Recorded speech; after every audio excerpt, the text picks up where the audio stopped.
Good morning, it's 10:30, Thursday. Coffee, catch up time. Do you have a drink? I have tea, not coffee, in my almost infamous mug now, so it keeps it warm for the whole day, pretty much. So yeah, love my mug. And how are you doing? As you are hopping on, please say hello to me. I have just swapped out my flowers because I looked and thought, yeah, they're like beyond dead now. So I've got a little plant that was given to me by my bestie for my birthday, so it could be delivered. So yeah, I'm hoping that just kind of keeps flourishing because it's looking a little bit like it was squashed in the box, but hopefully it will recover. So I've got sunshine. It's really bright behind where I'm looking at you, but it's better than the rain, isn't it? Let's be honest. So how are you? Tell me how you are. Tell me what you're up to. How's your week been? Today we are talking something a little bit more serious, a bit heavy, this topic, but it's one of those things that can scare people when you say, do you have a financial strategy in place? And it just puts people off just purely by the funky sounding, stuffy sounding name. So I thought, do you know what, I'll try and cut through some of the scary and translate it into much more of a usable method for you to be able to plan your finances in your business, but also to use it absolutely to your advantage, because there's reasons why businesses plan, isn't there? It's to be able to set themselves their goals, to forecast where they're going to get to. Morning, Emma. And if without the plan, then businesses and your business will be the same. You're sort of drifting along without really knowing what you're achieving against your goals. So from a financial perspective, it's really key to have those set out, but then to monitor it on an ongoing basis. But more than that, I think for a small business, when you first start out particularly, you're often funding a lot of it through your own finances. Unless you're going to go and get like a lump to really start the business off, then you're funding it through something which is perhaps your own. And we often have different emotions towards our personal finances than we do to our business finances, or we would have had to our employers' finances, because they're not ours, are they? They're not money in our bank account. We don't see the balance of the business that we work for when we're employed going up and down. We don't see that coming in and out in the same way. But when it's your own, what tends to happen is you end up seeing the business as like an extension of your personal finances, and that's a dangerous place to be, because when we're talking about our own finances, it's very much a kind of obvious relationship between what comes in, what's going out. And I've talked before about the importance of understanding what those numbers are, because you can't plan for anything. You can't understand what potential funds you've got if you don't know what comes in, what goes out, what your commitments are, and what your absolute minimum is that needs to go out. So understanding that from a personal finance perspective is kind of your start point. But if we extend that out then to a business perspective, so now wearing your CEO of your new business hat, what will that CEO do with their finances? What would they consider as the priorities for the business's finances? And you almost have to literally like swap hats. So rather than being the financial planner for the household, you have to wear that CEO hat and say, well, what does the business need? What do I need to spend on to be able to then win that business, or get that contract, or to have my branding done, or whatever it is that you know that you want to be done? It's that debate around, well, at what point do I do that? So today I just want to cover off a really simple method of being able to plan for those things and have a view that is a little bit more scientific than just, well, look at my personal bank account and decide whether or not I can buy something for the business. So let's start with those two really important figures. So you need to establish what it is you need that business to bring in. And as soon as you've established that, you are already on a really positive footing. So I'm not saying, just pick a number. I'm saying like genuinely go through the process of working it out, because you will have a commitment financially within your household, within your whatever your unit looks like. you've probably got, I'm almost sure that you've got a requirement. And if you haven't got an absolute requirement, you've probably got a desire for you to input into that. You know, what is it you want to be able to treat the family to? If it's not a minimum, like you need to keep the roof over your head, then you've still got something that you need to put in just to feel like you're contributing. So when you know what that need to earn is, and you've got it to the number that absolutely feels right for you, it's included everything that you consider as being essential. So it might be that you absolutely need a fund for holidays, and you absolutely need to know that you're saving every month, that you're putting money away for your children, that you need childcare, whatever it is, it's got to include everything. So now you know this number. That now sits in your family budget side, so you know what it is your business needs to pay you to be able to get to that need to earn number. So now let's look at the business side. So knowing what it is you need to earn on a very minimum level on a monthly basis is your start point. That is where you start. Now you need to consider what this business is going to cost you to run, and there are no businesses that cost nothing. Sorry, we're having trouble with playing the video. Oh no. Is that anybody else? Can everyone else see me? Give me a thumbs up, give me a like. Sorry, we're having trouble playing the video message. Rubbish. I'd go back out and try and come back in. Kirsty, can you still hear me? Let me know in the comments if you can still hear me. Otherwise I'll drop off and I'll come back on again and see if it works better this time. Oh yeah. Who's that? Emma can still see me. The pictures are like the tiniest of tiny. It's smaller than my nail when that came up there. So I think, Kirsty, it might be you. If you drop off, refresh your thing. Yeah, Emma's good. That's good. Sorry, Kirsty. I am obviously recording this, and it will go into the group if it absolutely doesn't work for you. Right, where was I? The business. So you now need to establish what the business is going to cost you. Now, when you first start out, it's a little bit like, well, I have no idea. I don't want the business to cost me anything, because why would you? If you're funding it through your own personal finances, you're not going to want to say, right, I'm going to go and invest in this, and I'm going to buy this equipment, and I'm going to have this stock, and I'm just going to buy it all. You need to try and do it initially on as little as possible, and that is totally normal. However, there is a point where you're going to need to make some investment in what it is you're going to do. So that might be, if it's something that's totally online and it's about you and your time, it might be that you need some software. It might be that you need to have certain features on a program that you need to subscribe to. So for me, something as simple as using Zoom for the coaching that I do.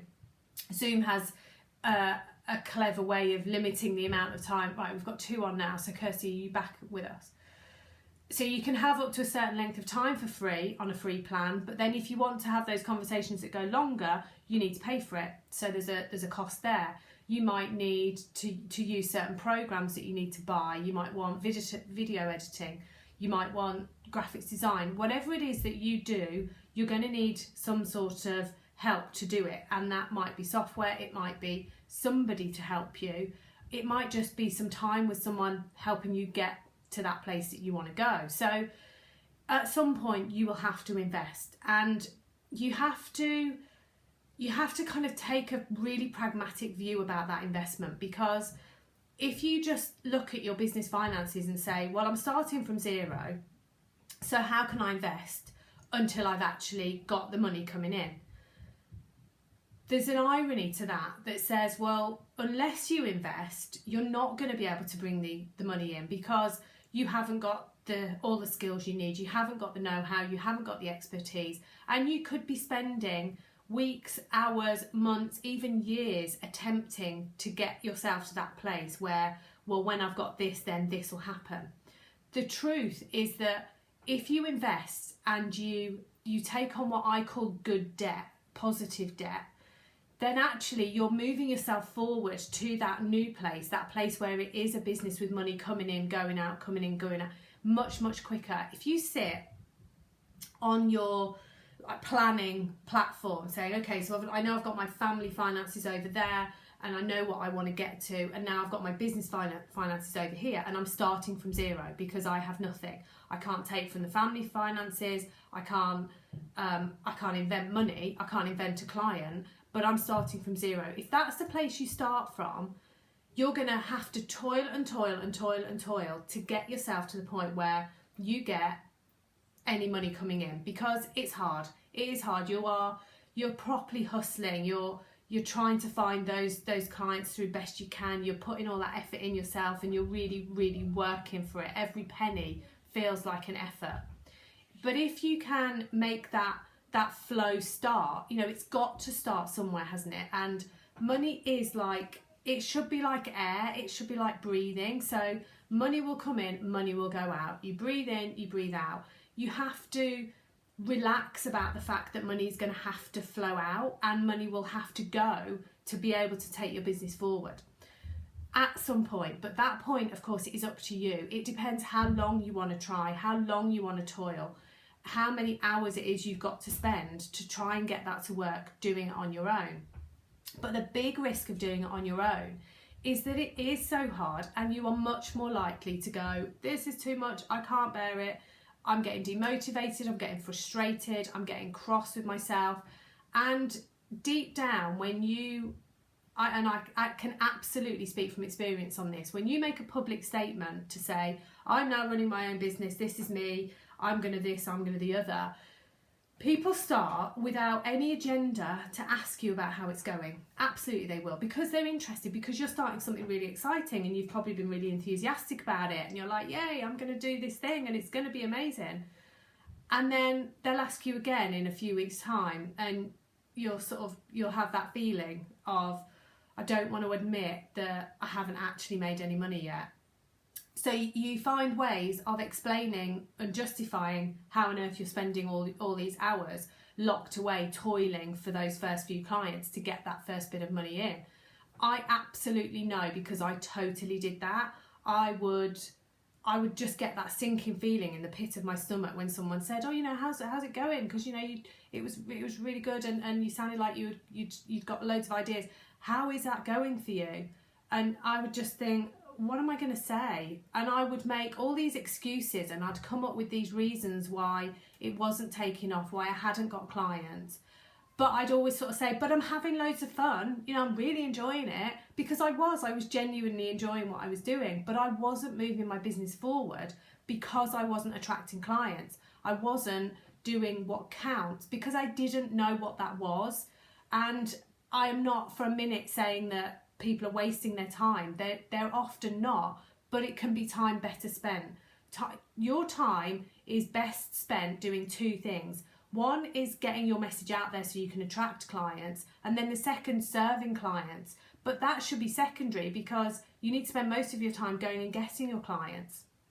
So coming back to the money and the investment side, it will totally depend on what your business model is and what it is you need to be able to service those clients. So for example, Emma, if you're still with me, I'm going to use you as an example. So Emma does fitness training and does classes as well as one-to-one personal training. So if Emma had set herself up as being a personal trainer and had not bought a single piece of equipment, she would just turn up herself and expect to try and train those people. Yes, of course you can do a certain amount of things with just using yourself and a can of beans if you want some weights, but surely it's better for those clients to know that Emma has the equipment that they're likely to need, as well as the know-how. So, in Emma's case, she's going to have had some equipment to start off. People need to understand that you've got the credibility to be able to help them, and the know-how and the facilities. So if I brought a client onto a coaching call and said, right, I'm really sorry, we've actually only got 43 minutes because I can't afford to buy the subscription to the next level that gives us an hour, so I only ever do 43 minutes, and we're in the middle of like a really deep heated discussion, and then Zoom basically cuts you off. It just doesn't look right, does it? So you're going to need what is a minimum to be able to serve your clients. Now, it feels painful, and I totally get that it feels painful, but let's go back to talking about that good debt. There's good debt and there's bad debt. bad debt for me is going and maxing a credit card on shoes, holidays, non-essential items, really expensive handbags, getting something that you absolutely don't need. That's bad debt, because that's not helping you, other than a little, yeah, that made me feel good while I went and bought that thing, but it wasn't essential. Investing in your business, yay, well done, welcome back, Kirsty. Investing in your business for something which will move you forward is a totally different debt. That is good debt, because what you're looking to try and do is to actually move the business forward with the money that you have now invested. And the way you can rationalize it, and this for me is, I still use this quite regularly. So rather than looking at something that I need to spend on in the business as going, I know I need to, and I need to just spend it. Goodness me, that feels horrible. It's debt, and I don't like debt, and it makes me feel like I haven't managed to get to a point where I don't need the debt. Rather than looking at that in that way, I look at it and go, well, what's that going to enable me to do now? What can I do that I wouldn't have been able to done before? What can I do quicker? What can I do better?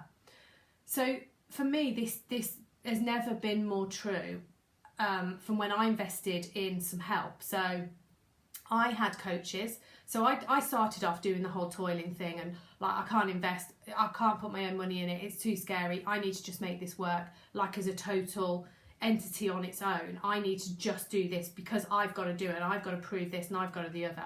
These were all internal gremlins that I was having, totally holding me back, by the way. I invested in a coach and in a program that would help me to start to get my business online and start to understand some of the stuff which frankly I had no clue about. I did that with home money in the pot of the personal money. But what that did for me was say, okay, I'm now going to totally smash this because I've got to pay the house back.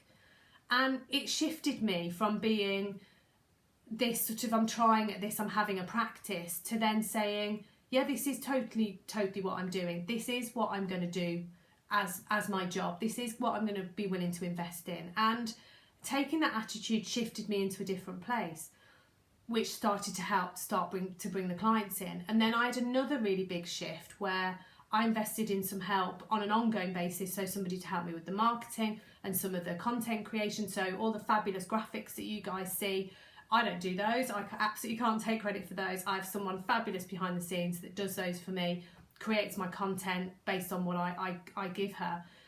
And I pay her to do that on a weekly basis. But what that does for me is free me up to do things like this and to do like the masterclass that we did last night. It means I'm not toiling over the things that frankly I'm not adding necessarily a lot of value to, but she's able to do that. And it's exactly the same with having help. That imagine if you didn't have help and you were sort of going along in two parallel roads, that this is the you that doesn't have any help, and you're toiling, you're working, and it's really hard and it feels tough and you're demotivated, and then all of a sudden you get that question that, how's the business going? Is it taken off yet? And all these questions that people, they're trying to be kind, but you get all of those on this road versus this road where you're saying, I'm going to get help because it's good investment, it is a positive good debt, I'm going to get help, and then whoosh, my business takes off and you're bringing in clients. You've paid off that debt before you know it.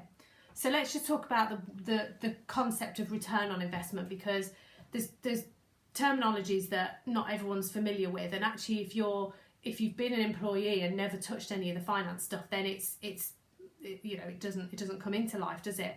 So when companies talk about a return on investment, what they're looking to see is, if I put in this amount of money, what's that going to actually bring in for me? And you can do that for yourself, and it doesn't matter where you are on your business journey at all. You can still work out what your return on your investment is, because it's best guesses, it's projection. And you know what, when you put your projection alongside your goals, which, massively passionate about goals, anyone that's been with me for a little while knows I get very excited about having the right goals and using them as motivators. If you put your financial projections alongside your goals, suddenly you've actually got a clear route to go to aim at. So the way that a return on investment works in terms of your calculation is you take a figure that you're going to put into your business, and this could of course be your good debt, your investment of good debt. You take that figure and then you work out, well, how long is that going to take and what will that bring back in terms of my return. So let's use a real example.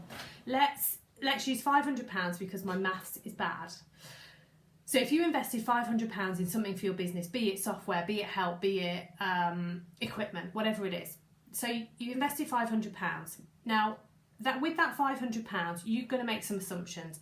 Does that mean that I'm now going to be able to get 5 clients?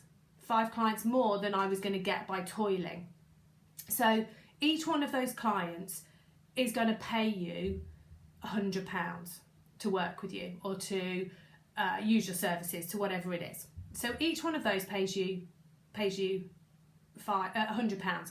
There's your £500 back straight away. But if that £500 investment gets you 10 clients that you would have had to have toiled and spent hours on, or you might not have even got ever because it gets so hard you end up giving up, then you've doubled your investment because you've got that back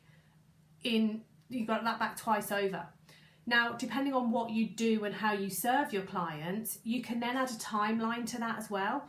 So if you sell something which is, let's say it's, again, easy maths, that it's a £50 per thing, session, call, program, whatever it is, and each customer is going to bring in £100, so they're going to buy 2 of them, and actually you're going to do 1 a month.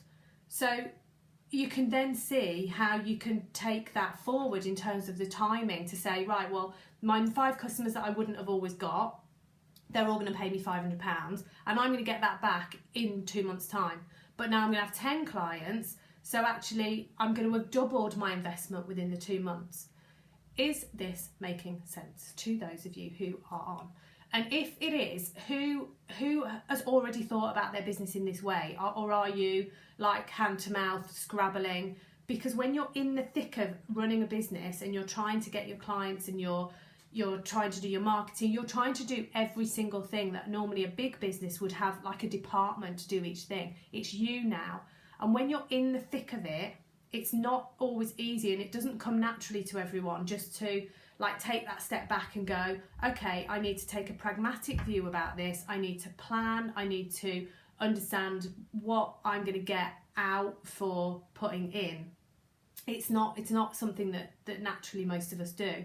And that's where the planning piece comes in, and understanding that you are a business. You aren't just trying to have a bit of fun with an expensive hobby. It's about a business and making those pragmatic business decisions to be able to say, okay, so it's £500 now, but in 6 months, in 1 year, that £500 is going to have really worked for me. Either the comments are really slow or you're really shy. Tell me if this is making sense.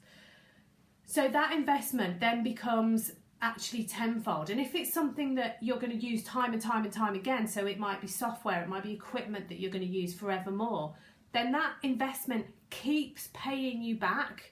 So it's not a case of saying, so with Emma's equipment, for example, she is going to use that until such a time it's worn out. But, you know, think of the number of people that she'll have been able to serve better, to work with much better, because she's got the right stuff. If it's a knowledge thing, if it's a help thing, it's about being able to step up, to be able to work with somebody at a better standard, a better level, to offer more professionalism. And do you know what? For you to feel better, because for me, when I got that help, it not only gave me a huge relief to be able to say, I no longer need to stay up until midnight to do my own marketing and to faff about with my graphics. So I got a personal relief, but I also felt like the business took a shift. I took a shift because the business took a shift, and it was like, okay, I'm not playing at this anymore. This is real.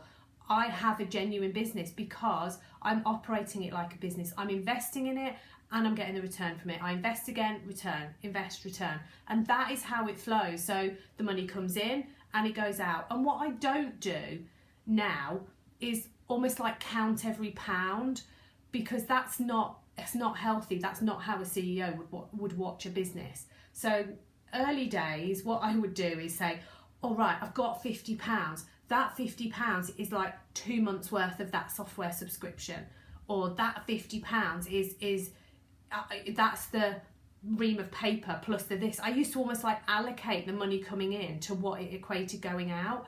That's probably not, it's not a healthy way to look at it. It should be much more of a flow in, flow out, because you need it to be both. And do you know what? There's sometimes when more goes out than goes in, and you know that actually that then returns because I planned for it and I've planned for when that return's going to come back in. Let me see what you're saying to me while I have a slurp of my tea. Thank you, Kirsty. Making sense. Absolutely makes sense. Makes me realise that I need to invest in a cleaner. There you go. As that's what I'm doing while I'm listening to you. Yeah, there you go. You see. And do you know what? Not doing other things that give you then freer time to do what you love in your business is absolutely still a fair and reasonable investment. And I'm big into it's not the what, it's the who. So if I can pay somebody to do something better than me and quicker than me, I will then take a view as to whether or not I'm willing to sort of say to myself, well, no, do you know what? I'll rather spend that 2 hours cutting the lawn and doing the gardening as opposed to pay somebody to do it who does it 10 times better than me. But it's all that payoff. You're eating biscuits. You don't think you can pay anyone else? No, but you are. You're learning. You're eating biscuits and learning, and I bet you've got tea as well. You do like a biscuit, don't you? Is there any questions, by the way? Because I want this to make sense to you. I want you to be able to take this away and look a little bit more pragmatically at your numbers and be able to say, what needs to come in, what needs to go out, and how that flow needs to work. While you're typing that, I'm going to tell you, in case, Kirsty, I know you were here, but last night we did a fab masterclass, and we ended up on for like an hour and a half. And the reason I did a masterclass really quite quickly after doing a week's worth of a challenge is that lots of the comments, lots of the feedback when I was having conversation with people after that challenge, lots of the concern about their business in the first few steps and stages was around clients. And well, yes, but where do the clients come in? Because until I get clients, I don't have any money. And until I get clients, I don't have any money to invest. And I heard that phrase, not quite in those words, but I heard it a lot, which is firstly what I've done today, to start looking at, well, actually you can forecast that, and you can look at it at a different way, as opposed to I can't spend until I've got the clients. It's, that opportunity cost is massive, isn't it? If you don't spend in order to get the clients, what if you said to yourself, well, by doing this I am going to get clients? It's a totally different story, isn't it? So I did a client attraction, organic client attraction last night, where we talked about the foundations of being able to attract your clients and loads of methods. I think there were 20 in there around how you can take your message out to all sorts of people in all sorts of different ways. So rather than just sticking with one method to try and get your message out there, actually shake it up a little bit and do some alternatives, all for free. It's all your time, but actually you can create one set of content that you can push out to lots and lots of different places. So I went into that to try and just give people that hope that there are other methods of being able to attract clients, as opposed to having to pay for advertising, because honestly, paying for advertising comes later down the line. You don't need to in the really early days. And then I also announced the opening of Business Launchpad 555, which is it's a short, I guess it's like a mini academy. So it's 5 weeks, 5 topics, 5 coaching calls. That's the 555. There's also, I didn't say this last night because we were on forever. I've had a little interesting bit of research on numbers and what numbers can mean. How there's times when you just keep seeing the same number, and it might be a single number, it might be a sequence of numbers. And I've started doing some research into that. So if anyone is interested in, I think they call them angel numbers, have a look at 555, because that was something else that really resonated with me as to why I chose the name, and the structure sort of actually fell from that.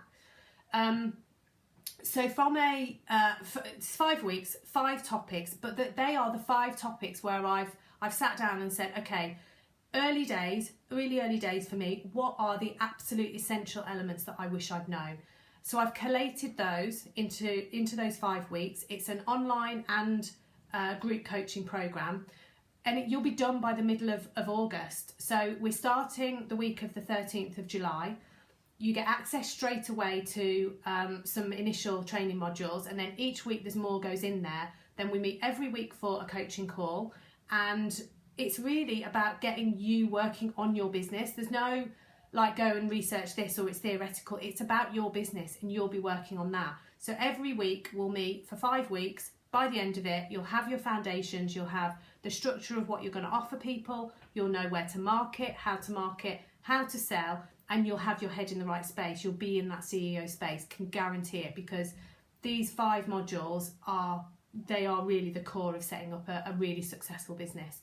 So that is Business Launchpad 555. I'll drop the link in because there's loads more information about it. You can register online. If you can go straight away through. You can go into that link, go through the registration page, click on it, pay for it, and as soon as you've paid, you can start. So there's stuff in there right now that you can start in advance of us actually kicking off the course in a couple of weeks' time.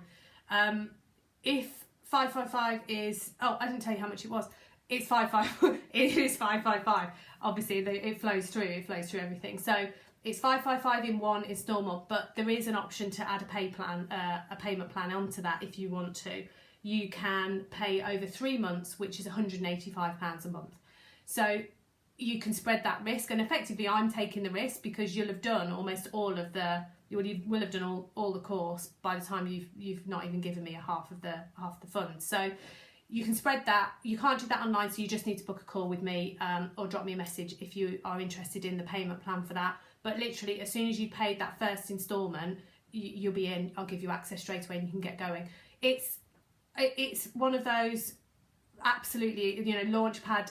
It could be the difference between 3-4 clients. So given what we've talked about today, £555, how many clients will you now achieve because you've done it in comparison to trying to do it on your own? How many weeks will that take you to get it back? Could you have made it back in the time that the course is finished? Could you have made it back if you take the payment plan before you've even paid the final balance? So thinking about it as that good investment, that positive, you're spending to be able to then attract those clients to get your return on investment is how you should be looking at it as your business owner.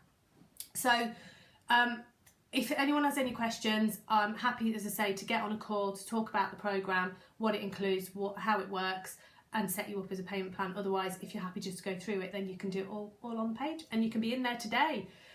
Any final questions? Anything else anyone has to say, has to ask? Not everyone said hi. There's 4 of you on.